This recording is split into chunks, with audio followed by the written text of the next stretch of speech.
Hello guys, I hope आप सब भी अच्छे होंगे। वैसे तो प्रेगनेंसी का सारे मंथ जो होते हैं वो बहुत ही इंपॉर्टेंट होते हैं, बट प्रेगनेंसी का जो थर्ड मंथ होता है वो बहुत ही क्रूशियल होता है क्योंकि इसमें मिसकैरेज के चांसेस बहुत ज़्यादा हो जाते हैं। तो आज हम इस वीडियो में बात करने वाले हैं कि आपको प्रेगनेंसी के थर्ड मंथ में बेबी का साइज़ कितना हो जाता है, आपको प्रेगनेंसी के थर्ड मंथ में आपकी बॉडी में कौन कौन से चेंजेस होते हैं और आपको किन किन बातों का ध्यान रखना है। चलिए वीडियो में आगे बढ़ते हैं। तो सबसे पहले बात करते हैं कि बेबी का साइज़ कितना हो जाता है प्रेगनेंसी के थर्ड मंथ तक। तो बेबी का जो साइज़ होता है वो आपके 2 से 3 इंच तक का साइज़ हो जाता है आपके बेबी का। जैसे कि आप लेमन का एक लेमन का मीडियम साइज़ जो होता है, उस साइज़ का बेबी आपके थर्ड मंथ तक हो जाता है। अब बात करते हैं कि हमारी बॉडी में कौन-कौन से चेंजेस होते हैं। तो हमारी बॉडी में थर्ड मंथ में बहुत सारे चेंजेस हो जाते हैं, जैसे कि अ, सबसे पहले आप देखेंगे कि आपका स्किन थोड़ा डार्क होने लग जाता है, चेहरे पे पिगमेंटेशन जैसा भी हो जाता है। ये सारी लेडीज़ को नहीं होता, बट मोस्टली लेडीज़ को प्रेगनेंसी के थर्ड मंथ में ये प्रॉब्लम होती है कि उनका चेहरे का फेस का कलर कॉम्प्लेक्स जो होता है वो थोड़ा डार्क हो जाता है। जैसे चेहरा आपको ऐसा लगेगा कि आप बीमार हो, चेहरे पे कोई भी कलर नहीं आ रहा है, वैसा सब हो जाता है। एंड उसके बाद अगर आपको प्रेगनेंसी का थर्ड मंथ है तो उसमें आप ये भी देखेंगे कि आपके जो ब्रेस्ट का साइज है वो थोड़ा-सा इंक्रीज़ हो जाता है। जैसे कि ब्रेस्ट में आपको भारीपन सा लगने लग जाएगा और उसके निपल्स के आस-पास थोड़ा-सा एरिया जो होता है वो और डार्क हो जाता है।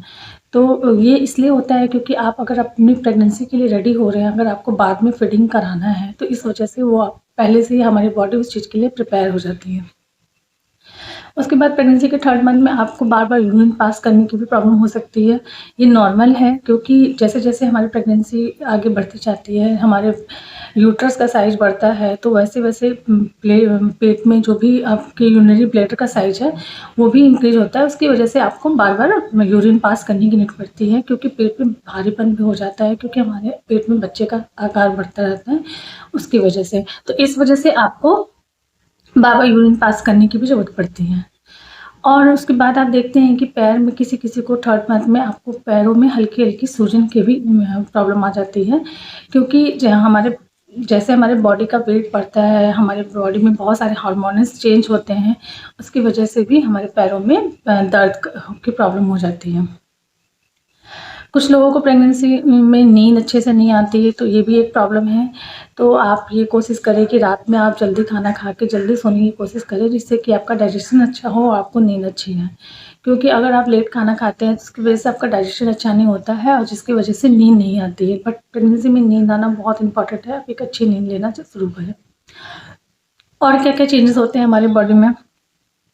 तो हमारी बॉडी में कभी-कभी क्या होता है कि हमारे पेट के निचले साइड में हमें कभी-कभी पेन स्टार्ट हो जाते हैं। वो भी नॉर्मल है, अगर हल्का-फुल्का आपको पेन है तो वो नॉर्मल है क्योंकि हमारे यूट्रस का साइज़ जैसे-जैसे इंक्रीज़ होता है तो उसकी वजह से हमारे बॉडी में बहुत सारे चेंजेस भी होते हैं। उसकी वजह से हमें पेट के निचले भाग में पेन होता रहता है।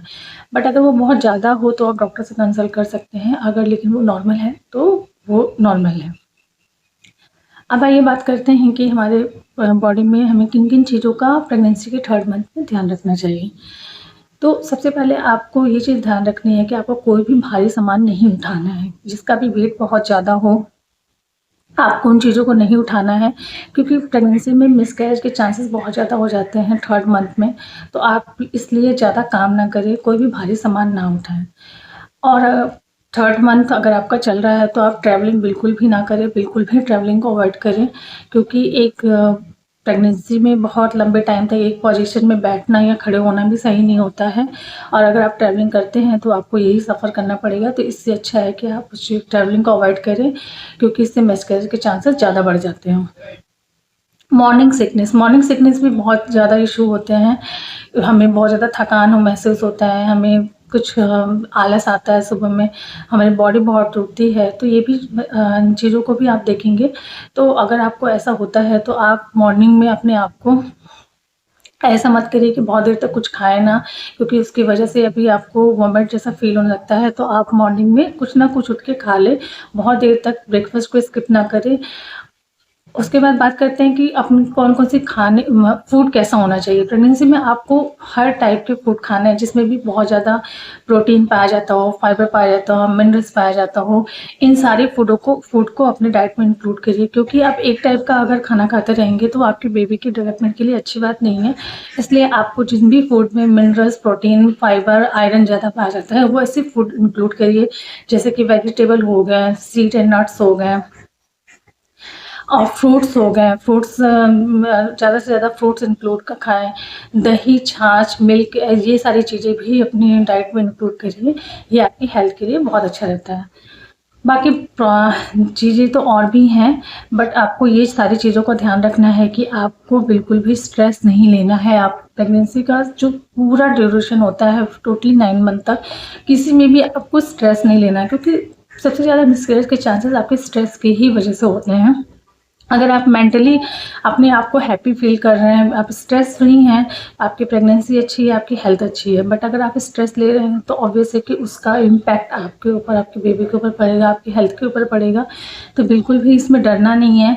बिल्कुल भी आपको ये नहीं सोचना है कि आपकी तबीयत नहीं सही लग रही है या आप कैसे मैनेज करोगे आगे, या आपको स्टार्टिंग के मंथ में प्रॉब्लम हो रही है तो बिल्कुल भी उससे घबराना नहीं है कि आगे के मंथ्स कैसे होंगे। प्रेगनेंसी जर्नी बहुत ही अच्छी होती है, आप उसको बहुत अच्छे से उसको पूरा कर सकते हैं।